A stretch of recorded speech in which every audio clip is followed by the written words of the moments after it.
Hello दोस्तों, आज हम बात करने वाले हैं स्प्लिटिंग मेथड या फैक्टराइजेशन मेथड। आप उसे स्प्लिटिंग मेथड भी बोल सकते हैं और फैक्टराइजेशन मेथड भी।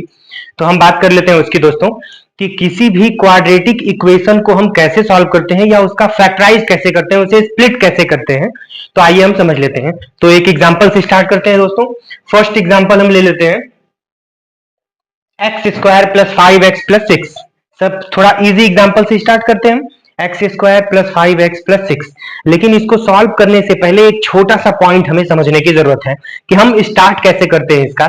जैसे आप कहीं भी रेस्टोरेंट वगैरह में जाते हो तो मेन्यू देखते हो, फिर स्टार्टअप मंगाते हो। तो स्टार्ट हम कैसे करते हैं, वो स्टार्टर बहुत इंपॉर्टेंट होता है। तो हम स्टार्टर देख लेते हैं दोस्तों। आप देख रहे हैं कि सिक्स एक कांस्टेंट टर्म है, यानी जिस नंबर के साथ कोई भी वेरिएबल मल्टीप्लिकेशन में नहीं होता है वो हमारा कांस्टेंट टर्म होता है। और यहां दोनों में वेरिएबल्स दिख रहे हैं आपको। तो हम सबसे पहले क्या करते हैं कि कांस्टेंट टर्म को लिखते हैं और कांस्टेंट टर्म के साथ जो सबसे मैक्सिमम पावर का दिख रहा है उसमें उस वेरिएबल के कोफिशिएंट को हम लेते हैं। तो अगर सिर्फ एक्स स्क्वायर लिखा है इसका मतलब कि वहां पे उसके कोफिशिएंट में 1 लिखा हुआ है ऑलरेडी। तो अगर 1 लिखा हुआ है तो हम 1 को ले लेंगे, और अगर कोई और नंबर है तो हम उस नंबर को ले लेते हैं और 6 के साथ यानी कांस्टेंट टर्म के साथ उसको मल्टीप्लाई करते हैं। मल्टीप्लाई करने के बाद आपको वैल्यू मिल जाएगी 6। फिर आपको मिड टर्म की बात करनी है, यानी सेकेंड टर्म की बात करनी है। सबसे फर्स्ट टर्म होगा आपका मैक्सिमम पावर का, यानी क्वाड्रेटिक है तो 2 पावर का टर्म, फिर उसके बाद 1 पावर का टर्म, उसके बाद कांस्टेंट टर्म। तो 1 पावर के टर्म की यानी x टू द पावर 1 के टर्म की हम बात करते हैं। तो x का जो कोफिशिएंट है उसका कोफिशिएंट है 5, तो हम 5 की बात करते हैं। तो ये दो नंबर्स आपको मिल गए 5 और 6। अब इन दोनों नंबर्स को हमें करना क्या है दोस्तों, तो सबसे पहले हम ध्यान देंगे कि हमारा जो कांस्टेंट टर्म और एक्स स्क्वायर के कोफिशिएंट का मल्टीप्लीकेशन की वैल्यू आ रही है। मैं फिर से रिपीट कर रहा हूं दोस्तों, कांस्टेंट टर्म और एक्स स्क्वायर के कोफिशिएंट के मल्टीप्लीकेशन की जो वैल्यू है, यानी 6 इंटू 1 की जो वैल्यू है 6, उसका हम प्राइम फैक्टराइजेशन करते हैं। तो प्राइम फैक्टराइजेशन आप करेंगे दोस्तों तो कुछ आपको ये वैल्यू मिल जाएगी 2 इंटू 3। अब आपको इन दोनों नंबर्स को पता है कि मल्टीप्लाई करने पे 6 आएगा, क्योंकि 6 का ही प्राइम फैक्टराइजेशन हमने करना था। तो हम इन दोनों नंबर्स को ऐसा चेंज करेंगे कि इन दोनों को ऐड करने पर +5 हमें मिल जाए। तो आप जानते हैं कि 2 और 3 को मल्टीप्लाई करेंगे तो 6 हो जाएगा, और 2 और 3 को जब प्लस करेंगे तो 5 हो जाएगा। एक्चुअल में हमें कोई दो ऐसे नंबर्स सेलेक्ट करने होते हैं, चूज करने होते हैं, जिन दोनों का मल्टीप्लीकेशन 6 हो जाए यानी कांस्टेंट टर्म हो जाए, और उन्हीं दोनों नंबर्स को प्लस या माइनस करने पर x का कोफिशिएंट मिल जाए। तो अब आइए हम इसे सॉल्व करते हैं, वो प्रोसेस स्टार्ट करते हैं।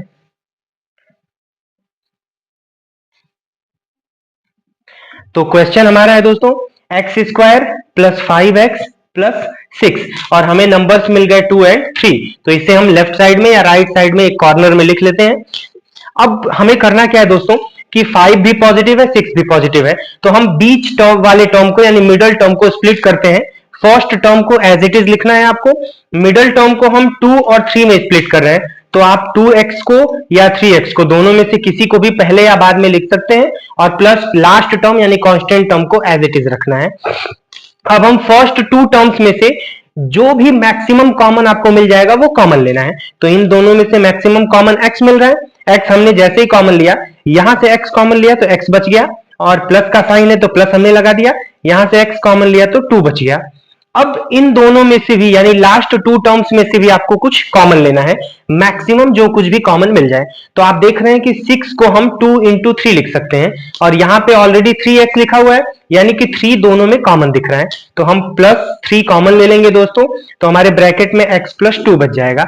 अब मैं आपको एक छोटी सी बात बता दूं दोस्तों कि हमारा जो फर्स्ट ब्रैकेट और सेकंड ब्रैकेट आ रहा है, ये दोनों ब्रैकेट्स एग्जैक्टली सेम होने चाहिए। अगर इन दोनों ब्रैकेट्स में कुछ भी डिफरेंस है तो इसका मतलब कि हमारा जो सॉल्यूशन हो रहा है वो गलत हो रहा है। इसलिए आपको इस बात का ध्यान रखना है कि ये दोनों ब्रैकेट्स एग्जैक्टली सेम दिखने चाहिए। अब इतना करने के बाद आपको एक ब्रैकेट में x+2 लिखना है, और दूसरे ब्रैकेट में उन नंबर्स को लिखने हैं जो ब्रैकेट से बाहर है, जैसे कि x और +3। ये हमारा हो गया दोस्तों स्प्लिटिंग मेथड या फैक्टराइजेशन मेथड का आंसर। अब हम सेकंड क्वेश्चन की बात कर लेते हैं दोस्तों। सेकंड एग्जांपल ले लेते हैं और नेगेटिव साइन के साथ। अभी तक हमने देखा कि पॉजिटिव साइन था तो हम उसको कैसे सॉल्व करेंगे।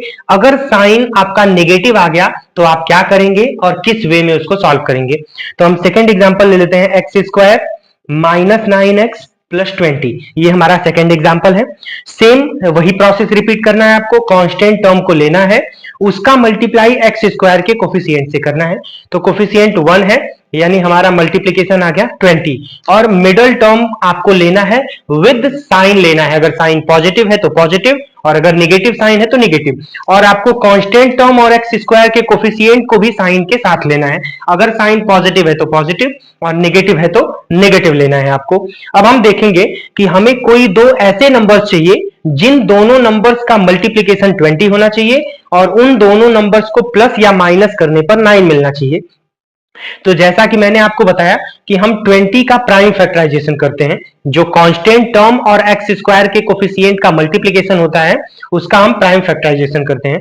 तो 2 से करेंगे तो वैल्यू 10, फिर 2 से करेंगे 5 और 5 से करेंगे तो वैल्यू 1 हो जाएगी। यानी हमें नंबर्स मिल गए 2 इंटू 2 इंटू 5।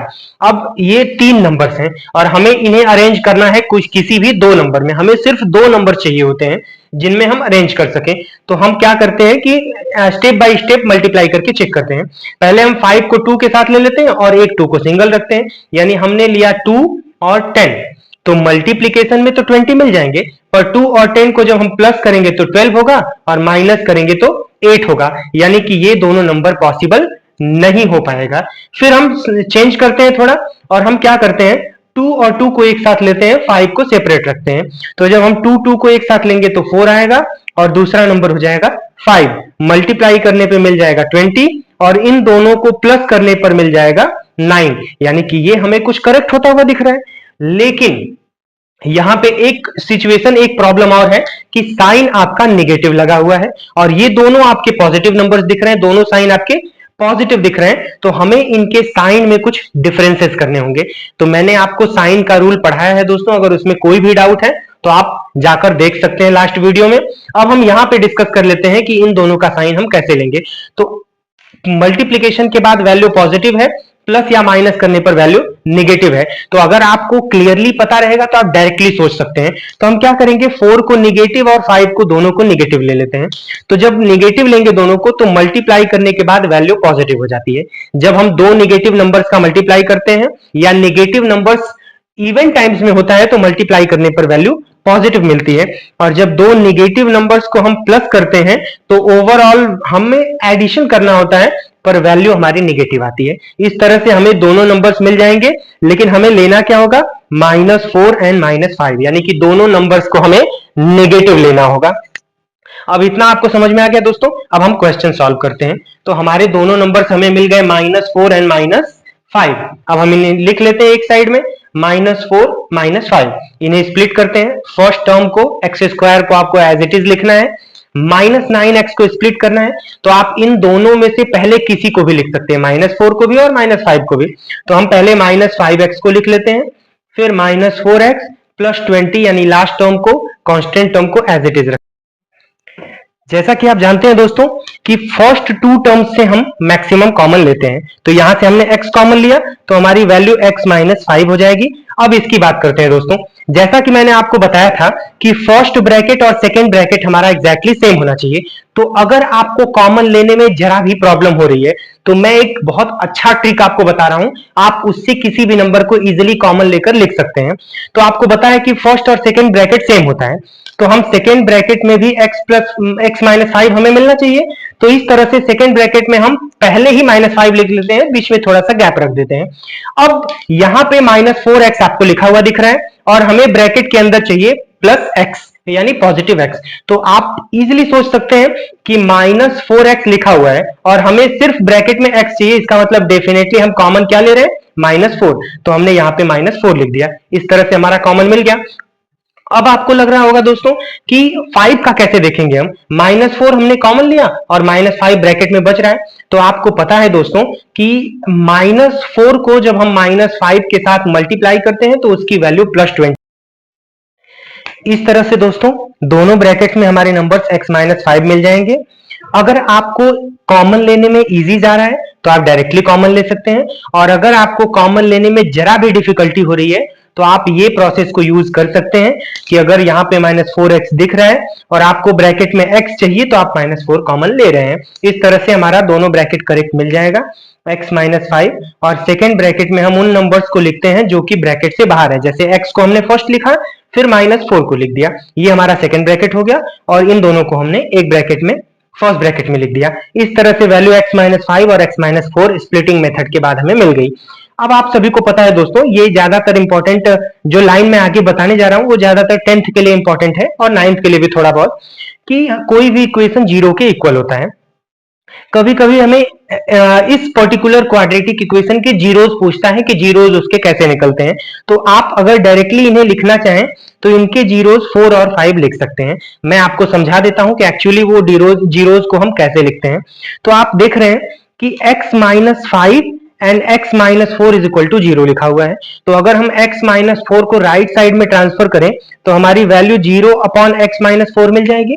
और आपको पता है कि हम जीरो में अगर किसी भी नंबर से डिवाइड करते हैं तो एक्चुअल में हमारी ओवरऑल वैल्यू जो होती है वो 0 ही मिलती है। इस तरह से x -5 की वैल्यू 0 के इक्वल हो गई और x की वैल्यू 5 के इक्वल हो गई। और सेम प्रोसेस हम रिपीट करते हैं x -4 के लिए। इस तरह से x की दो जीरोज मिल जाते हैं, दो वैल्यूज मिल जाती हैं 4 और 5। अब मैं आपको एक छोटा सा पॉइंट और क्लियर कर देता हूं कि अगर ब्रैकेट में कोई नंबर नेगेटिव है और वो 0 के इक्वल है, दो नंबर्स हैं तो 1 बाई 1 आपको इक्वल में लेना है, तो उसका जो रिजल्ट मिलेगा वो पॉजिटिव मिलेगा। और अगर बाई चांस आपको कोई नंबर पॉजिटिव मिल गया तो उसका जो रिजल्ट मिलेगा वो नेगेटिव मिलेगा। तो अगर आपको यहां नेगेटिव दिख रहा है तो आप आंसर में पॉजिटिव लिखेंगे, और अगर कोई नंबर पॉजिटिव दिख रहा है तो आप आंसर में नेगेटिव लिखेंगे। ये रहा आपका स्प्लिटिंग मेथड। अब हम लास्ट एक और क्वेश्चन ले लेते हैं जिसमें कि एक्स स्क्वायर का कोई कोफिशिएंट दिया हो, ताकि वो भी प्रोसेस आप इजिली समझ सके कि एक्चुअल में अगर कोई कोफिशिएंट दिया है तो हम उसको कैसे सॉल्व करेंगे। अब हम लास्टली थर्ड क्वेश्चन की बात कर लेते हैं, थर्ड एग्जांपल की स्प्लिटिंग मेथड के। तो जैसा कि मैंने कहा था दोस्तों कि अगर हमारा जो मैक्सिमम पावर का वेरिएबल दिख रहा है, यानी क्वाड्रेटिक है तो 2 पावर होगा, 2 एक्सपोनेंट होगा, उसका अगर कोई कोफिशिएंट है तो उस कोफिशिएंट का मल्टीप्लाई हम कांस्टेंट टर्म से करते हैं। जैसा कि ये क्वेश्चन मैंने आपको बताया कि ये हमारा 8 कांस्टेंट टर्म है और m स्क्वायर का कोफिशिएंट जो है वो 3 है, तो इन दोनों का मल्टीप्लाई हम किए तो हमें एक नंबर मिल गया 24। अब दूसरा नंबर m का जो कोफिशिएंट है वो 10 है। इस तरह से हमें कोई दो नंबर्स चाहिए जिन दोनों का मल्टीप्लिकेशन 24 होना चाहिए और उन्हीं दोनों नंबर्स को प्लस करने पर हमें 10 मिलना चाहिए। तो अगर नंबर छोटा है तो आप इजीली समझ सकते हैं कि वो नंबर क्या होगा, और अगर बड़ा नंबर है तो आपका सबसे बेस्ट तरीका है प्राइम फैक्टराइजेशन। तो प्राइम फैक्टराइजेशन 2 से हम डिवाइड करेंगे तो 12 मिलेगा, फिर 2 से 6, फिर 2 से डिवाइड किया तो 3, और 3 से डिवाइड करेंगे लास्टली तो 1 मिलेगा। अब हमें चाहिए होते हैं सिर्फ दो नंबर और यहाँ पे है 4 नंबर्स, तो हमें दो दो को मल्टीप्लाई करके चेक करना पड़ेगा कि कौन सा नंबर एक्चुअल में मिल जाएगा। तो हम एक साइड से स्टार्ट करते हैं, शायद कोई नंबर मिल जाए। तो 3 को 2 से मल्टीप्लाई किया तो 6 मिल गया, और 2 को 2 से मल्टीप्लाई किया तो 4 मिल गया। तो मल्टीप्लाई करने पर 6 और 4 का 24 हो रहा है, और 6 + 4 करते हैं तो हमारी वैल्यू 10 मिल रही है। इसका मतलब कि वो नंबर्स क्या, इस तरह से हमें दोनों नंबर्स 6 और 4 मिल जाएंगे। अब हम 6 और 4 को कुछ इस वे में लिखेंगे, 3m स्क्वायर + 6m + 4m + 8। आप 6 और 4 में से दोनों में से किसी को भी पहले लिख सकते हैं। जैसा कि हम 10 को स्प्लिट कर रहे हैं इसलिए हमें 6 और 4 में स्प्लिट करना है फर्स्ट टर्म और लास्ट टर्म, यानी m स्क्वायर और कांस्टेंट टर्म, इन दोनों को हमें एज इट इज रखना है। अब फर्स्ट 2 टर्म्स में से हम कुछ भी मैक्सिमम चीज कॉमन लेते हैं, तो हमने 3m कॉमन ले लिया। तो जैसा कि हमने 3m कॉमन लिया तो ब्रैकेट में यहाँ पे m बच गया फर्स्ट में, और 6m से 3m कॉमन लेंगे तो हमारी वैल्यू 2 बच जाएगी। इस तरह से फर्स्ट ब्रैकेट हमारा m + 2 मिल जाएगा। अब हम सेकेंड टर्म की बात करते हैं, यानी जहां से सेकेंड टर्म कॉमन लेते हैं, तो 4m + 8 है। अगर आपको डायरेक्टली कॉमन फैक्टर समझ में आ रहा है तो आप डायरेक्टली 4 कॉमन लेंगे और आपको ब्रैकेट में m + 2 मिल जाएगा। और अगर आपको जरा भी डाउट हो रहा है कि थोड़ी भी गड़बड़ हो सकती है तो आप, जैसा कि मैंने बताया, सबसे पहले ब्रैकेट लिख लो m + 2, क्योंकि आपको फर्स्ट ब्रैकेट जो मिलेगा वही सेकंड मिलने वाला है, तो हमने m + 2 लिख लिया। और जब आप ऊपर देखेंगे ऊपर की लाइन में तो 4m लिखा हुआ है, और हमें ब्रैकेट में फर्स्ट टर्म चाहिए क्या, m चाहिए। तो अगर ब्रैकेट में m चाहिए तो हम कॉमन क्या लेंगे, +4 कॉमन लेंगे। इस तरह से आप इजीली सोच सकते हैं और कॉमन ले सकते हैं, और आपको मिल जाएगा फर्स्ट ब्रैकेट m + 2 और सेकेंड ब्रैकेट 3m + 4। जैसा कि आप जानते हैं कि ये एक क्वाड्रेटिक इक्वेशन है या कोई भी इक्वेशन 0 के इक्वल होता है। तो m की वैल्यूज जब हमें चाहिए तो फर्स्ट वैल्यू -2 मिलेगी। जैसा कि मैंने बताया कि अगर ब्रैकेट में पॉजिटिव नंबर है तो वैल्यू हमारी नेगेटिव हो जाती है, और दूसरी वैल्यू -4/3 मिल जाएगा। अब मैं आपको समझा देता हूं कि एक्चुअल में ये -4/3 क्यों हो रहा है। तो आप 3m + 4 को जब 0 के इक्वल लेंगे तो 3m की वैल्यू -4 हो जाएगी, और इस तरह से m की वैल्यू -4/3 हो जाएगी, क्योंकि 3m के साथ मल्टीप्लीकेशन में है, दूसरे साइड में वो डिवीजन में आ जाएगा। ये रहा हमारा स्प्लिटिंग मेथड या फैक्टराइजेशन मेथड दोस्तों। इसमें अगर आपको कोई भी डाउट है तो आप कमेंट बॉक्स में हमसे पूछ सकते हैं, और प्लीज दोस्तों हमारे चैनल को लाइक, सब्सक्राइब और शेयर करते जाइए। और मैं गारंटी देता हूं दोस्तों कि अगर आपने पूरा वीडियो देखा तो आपको कहीं भी किसी पॉइंट पे कोई भी डाउट होने वाला नहीं है। बाकी जगह से आपको स्पेशल ट्रीटमेंट मिलेगा, या फिर आप बोल सकते हैं कि आपको अच्छा मेथड या इजी मेथड मिल जाएगा। थैंक यू दोस्तों, have a nice day. Mahadev आप सभी का कल्याण करें।